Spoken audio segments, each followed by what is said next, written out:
اور قیمتی سے قیمتی پتھر لگا لیں اس کے اوپر، اطلس و دیبا کا کام اس کے اوپر کروائیں، اور اس کے اوپر اعلیٰ اعلیٰ سے اعلیٰ سونے اور چاندی اور طلا کا کام کروائیں، لیکن پتھروں سے بنا ہوا سادہ سا گھر بیت اللہ، جس کو نسبت میرے رب سے ہے، بھلا کوئی کوٹھی، کوئی محل، کوئی قصر جو ہے وہ اس گھر کی عظمت کو چھو سکتا ہے؟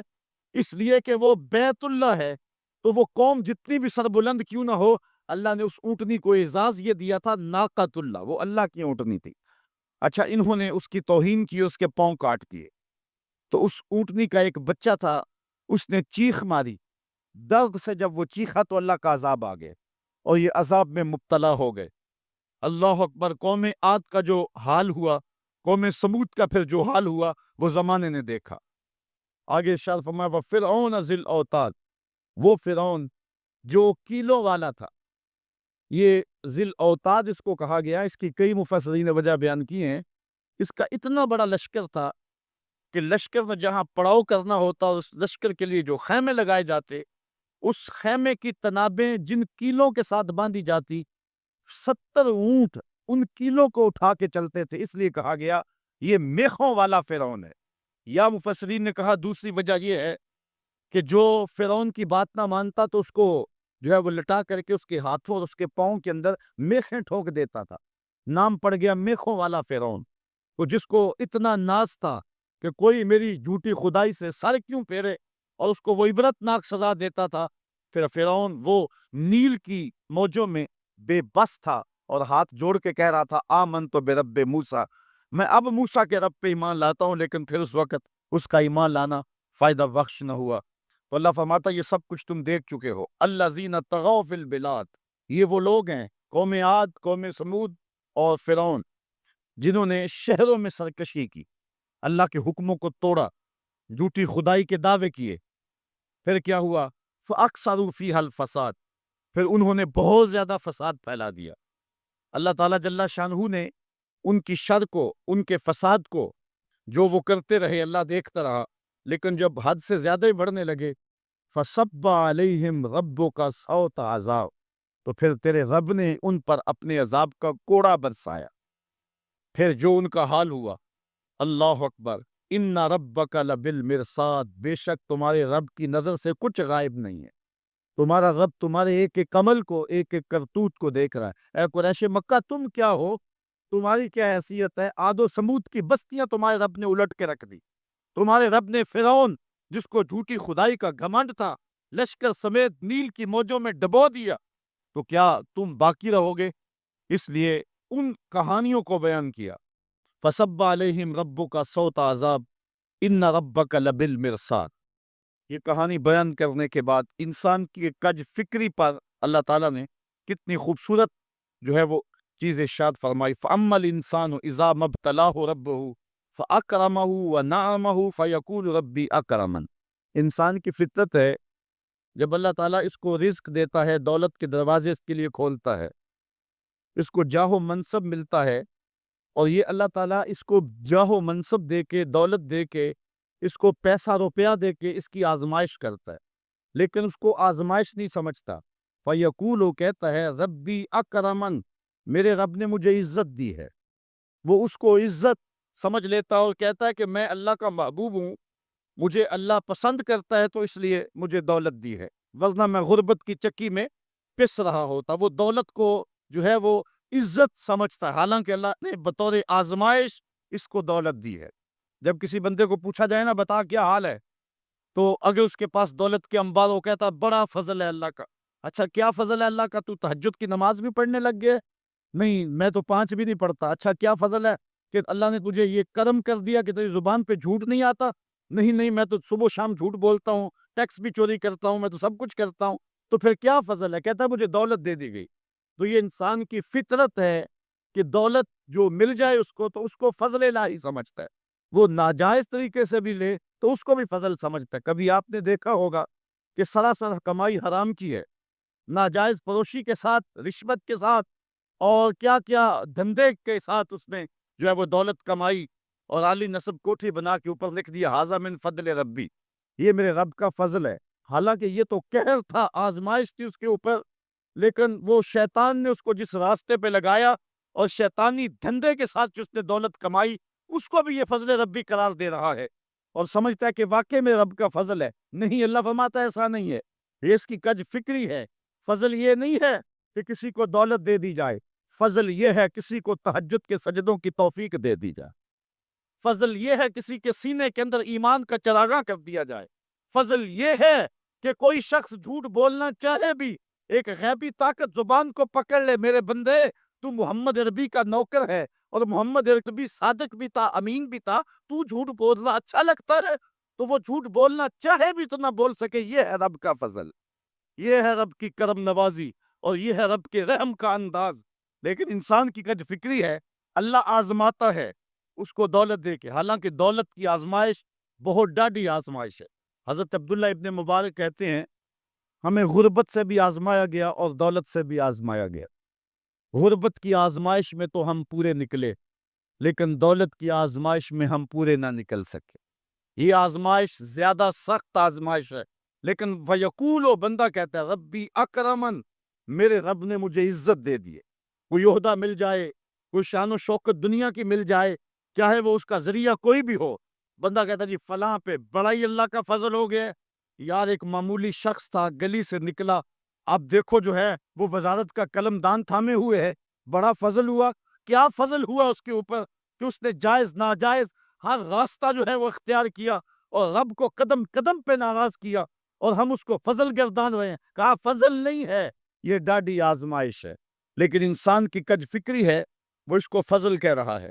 اچھا ایک اور انسان کی کج فکری دیکھیے، وَأَمَّا إِذَا مَبْتَلَاهُ فَقَدَرَ عَلَيْهِ رِزْقَهُ فَيَقُولُ رَبِّي أَهَانَنِ، اور اگر اللہ آزمائے اس کا رزق اس پر تنگ کر دے، فَيَقُولُ، تو پھر کہتا ربی اہانن، میرے رب نے تو مجھے خوار کر دیا، میرے رب نے تو مجھے ذلیل کر کے رکھ دیا۔ یہ فطرت ہے انسان کی کہ اس کو تھوڑی سی سختی ملے، دولت کے انبار جو تیزی کے ساتھ آ رہے ہیں تھوڑا سا کم ہو جائیں اور اس کو غربت کی چکی میں پیسا جائے، تو یہ بھی اس کی آزمائش تھی۔ دولت دے کے آزمائش کی گئی کہ کیا راہ خدا میں لٹاتا ہے کہ نہیں لٹاتا، میرے راستے کے اندر اس کو خرچ کرتا ہے کہ نہیں کرتا۔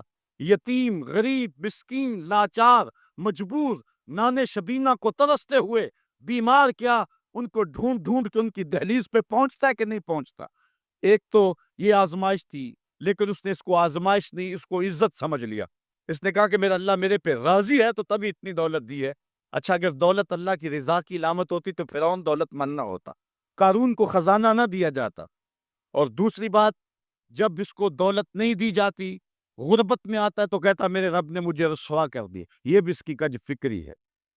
یار وہ بھی تو ہوئے ہیں کہ زمانے کے اندر ایک پھوٹی کوڑی بھی ان کے پاس نہیں رہی۔ اللہ اکبر، آؤ دیکھو فقر بو ذر کو سلام کرو، آؤ دیکھو فقر اویس کو سلام کرو، اچھا آ جاؤ حضور کی دہلیز پہ فقر محمدی کو سلام کرو۔ یہ عزت ہے، عزت، یہ بھی آزمائش ہے۔ اللہ دیکھتا ہے کہ فقر کی آزمائش میں کون پورا نکلتا ہے۔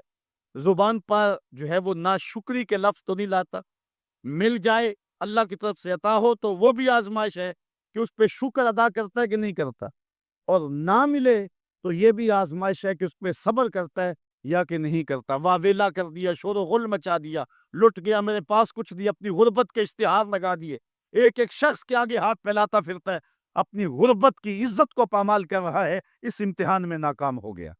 اب سنو اللہ کیا ارشاد فرماتا ہے، کلا بل لا تکرمون الیتیم، تم کہتے ہو کہ ہمیں دولت نہیں ملی تو رسوا کر دیا گیا، اور دولت مل گئی تو اللہ کا فضل سمجھتے ہو۔ اللہ فرماتا ہے ایسا نہیں ہے۔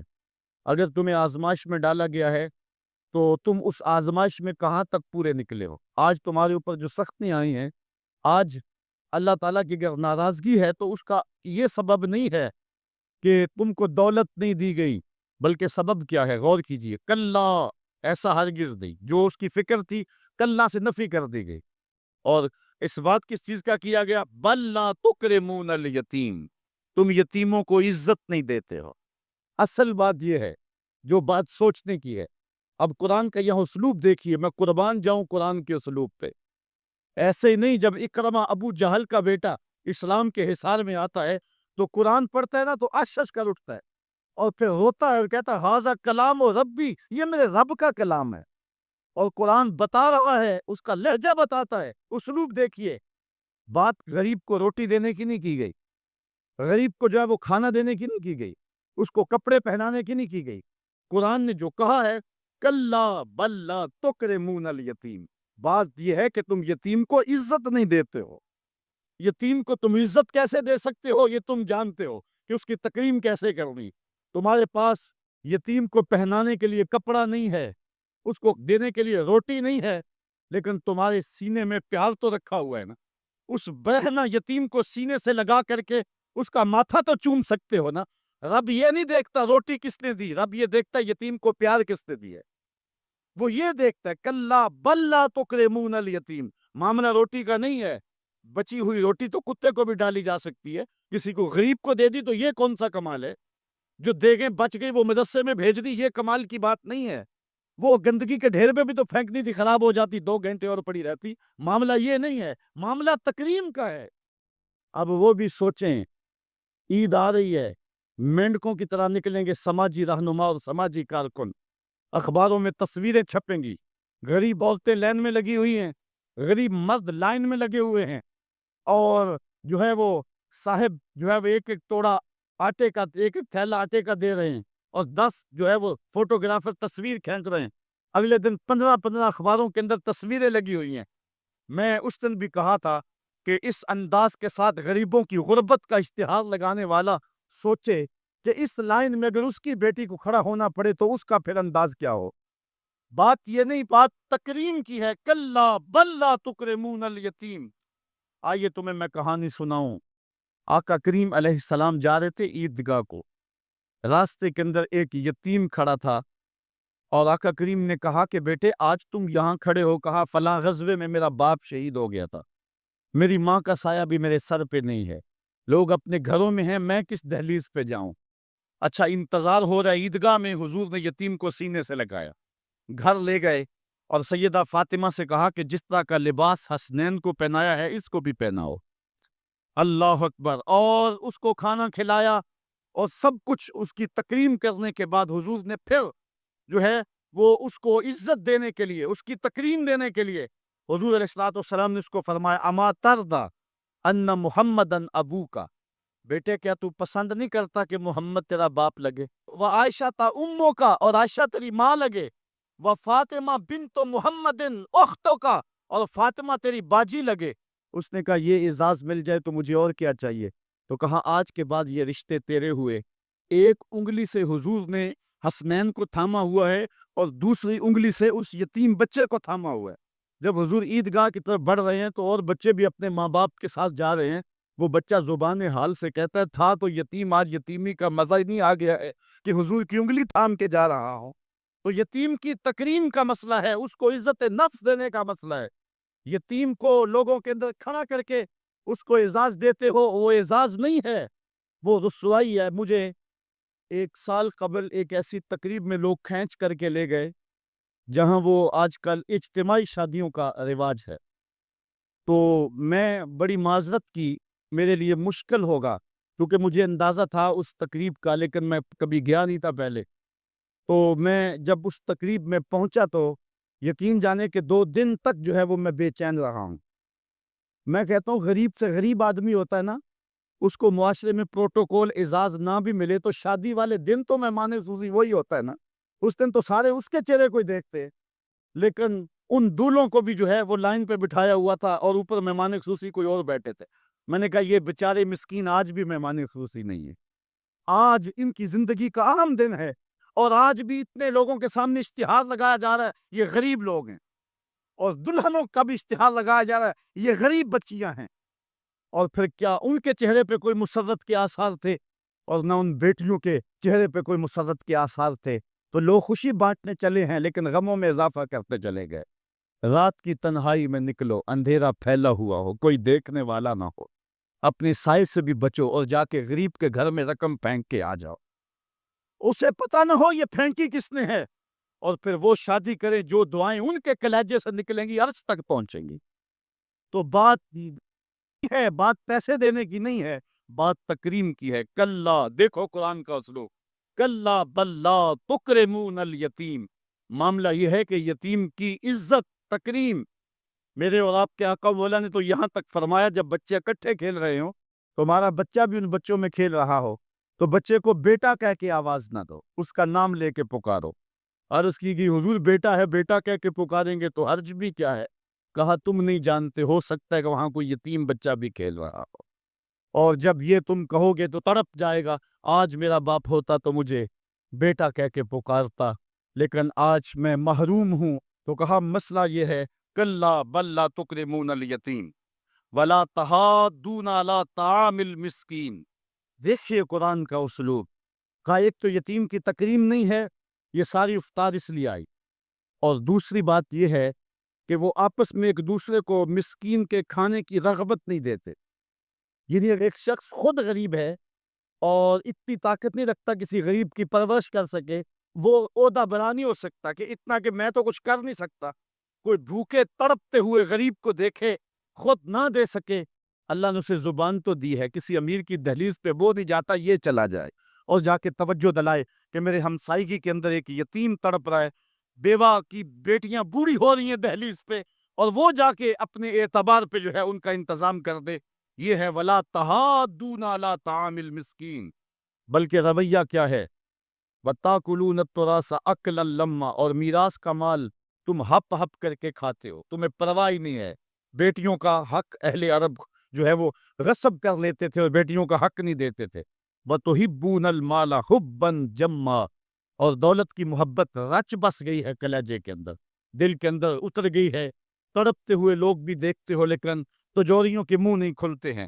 کلا، اللہ اکبر، اللہ فرماتا ہاں ہاں، اذا دکت الارض دکن دکا، وہ دن بھی آنے والا ہے جب زمین ٹکرا کے پاش پاش کر دی جائے گی۔ یہاں سید قطب نے حد کر دی، وہ کہتا ہے کہ یہاں جو لفظوں کا صوتی آہنگ ہے نا، وہ انسان کے دل میں ایک رعب پیدا کر دیتا ہے۔ ذرا قرآن کی آیت پڑھتے جائیں، میں تو قاری نہیں ہوں لیکن ذرا دیکھو کہ یہاں قرآن کے لفظوں کا رعب دل میں ہیبت پیدا کر دیتا ہے، رونگٹے کھڑے ہو جاتے ہیں۔ اللہ تعالیٰ یہ ساری کہانی بیان کر کے فرماتا ہے کہ وَتُحِبُّونَ الْمَالَ حُبًّا جَمًّا وَلَا تُحَاضُونَ عَلَىٰ طَعَامِ الْمِسْكِينِ وَتَأْكُلُونَ التُّرَاثَ أَكْلًا لَمًّا وَتُحِبُّونَ الْمَالَ حُبًّا جَمًّا۔ کلا، کلا کے اوپر جو رکھی گئی ہے مد، اس کا جو کھچاؤ ہے وہ دلوں کے اوپر، دلوں کی تاروں کو کھینچتا ہے۔ کلا اذا دکت الارض دکن دکا، اللہ فرماتا ہے جب زمین پاش پاش کر کے رکھ دی جائے گی، وَجَاءَ رَبُّكَ وَالْمَلَكُ صَفًّا صَفًّا، اور اللہ تعالیٰ اس شان سے ظہور فرمائے گا کہ فرشتے صفے باندھے کھڑے ہوں گے۔ وَجِيَّ يَوْمَئِذٍ بِجَهَنَّمَ، اور جہنم کو حاضر کیا جائے گا۔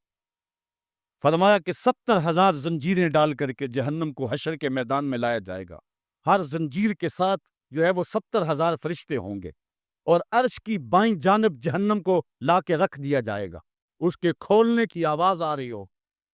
راوی کہتا ہے کہ جب حضور علیہ الصلوۃ والسلام نے اس آیت کو تلاوت کیا تو حضور کے چہرے کا رنگ بدل گیا، اور عجیب حضور علیہ السلام کی حالت ہو گئی کہ حضور علیہ السلام کا لون متغیر ہو گیا۔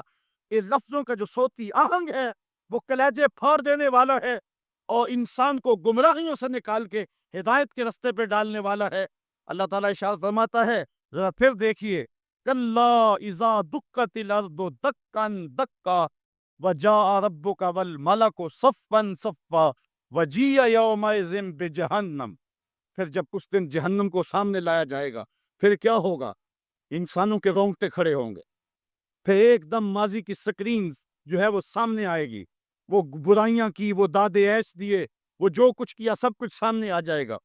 یومئذ یتذکر الانسان، اس دن آدمی سوچے گا، وَأَنَّ لَهُ الذِّكْرَىٰ، اور اب سوچ کا وقت گزر چکا ہوگا۔ اس دن انسان کو بہت کچھ یاد آئے گا، اس وقت خیال کرے گا کاش میں یہ کر لیا ہوتا، میں یہ کر لیا ہوتا۔ وَأَنَّ لَهُ الذِّكْرَىٰ، اب اس کو سوچنے کا وقت کہاں، اب اس کا فائدہ کہاں؟ وہ گھڑیاں، وہ لمحے، وہ ساعتیں اب اس کے لیے حسرت کو بڑھانے والے ہوں گے۔ وقت پر کافی ہے ایک قطرہ بھی آب خوش ہنگام کا، جل گیا جب کھیت برسا می تو پھر کس کام کا۔ اس دن پھر بندہ سوچے گا۔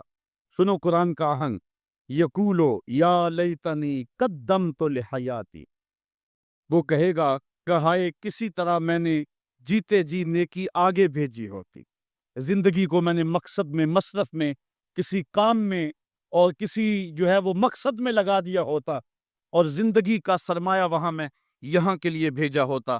فَيَوْمَئِذٍ لَا يُعَذِّبُ عَذَابَهُ أَحَدٌ، اللہ تعالیٰ اس دن جو عذاب دے گا کبھی کسی نے ایسا عذاب دیا نہیں ہوگا جو وہ دے گا۔ اللہ اکبر۔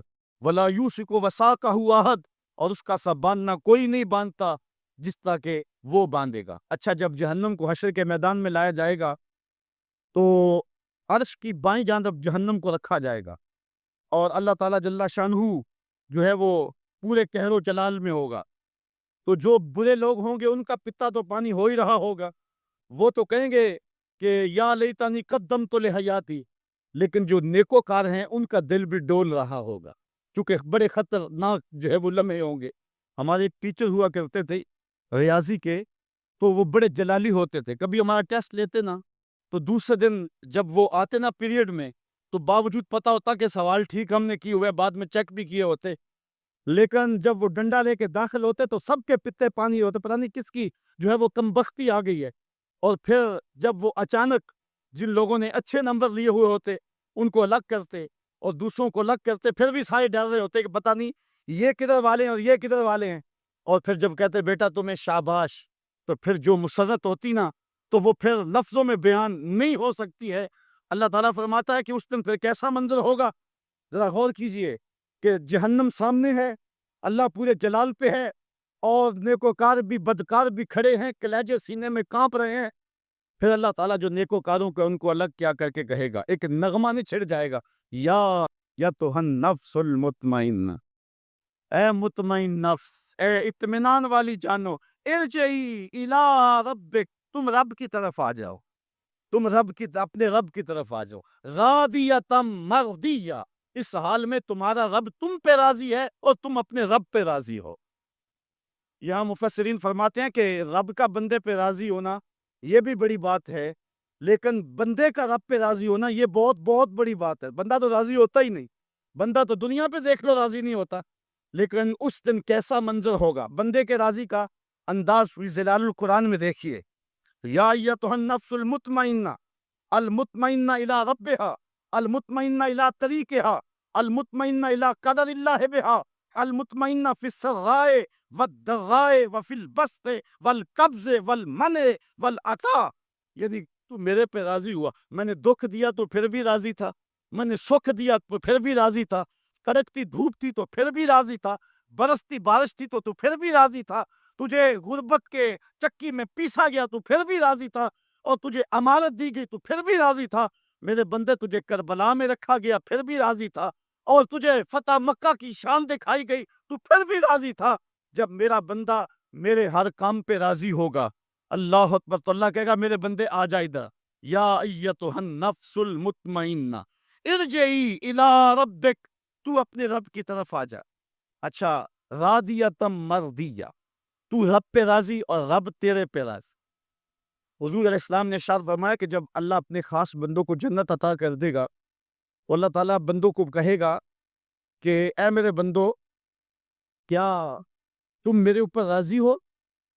تو بندے کہیں گے مالک وما لنا، ہمیں کیا ہے، ہم کیوں راضی نہیں ہو سکتے؟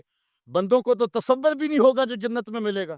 ایک بندے کی آرزو ہو کہ اسے 2.5 مرلے کا پلاٹ مل جائے تو اس کو کوئی 50 مربع الاٹ کر دے تو وہ تو خوشی سے پاگل ہو جائے گا، تو بندے کو تو تصور بھی نہیں ہوگا۔ حضور نے ارشاد فرمایا سب سے آخر میں جو شخص جنت میں جائے گا میں اس شخص کو جانتا ہوں، جہنم کے رگڑے سے کہ جب باہر نکلے گا نا تو اللہ تعالیٰ اس کو بلائے گا، کہے گا بندے بتا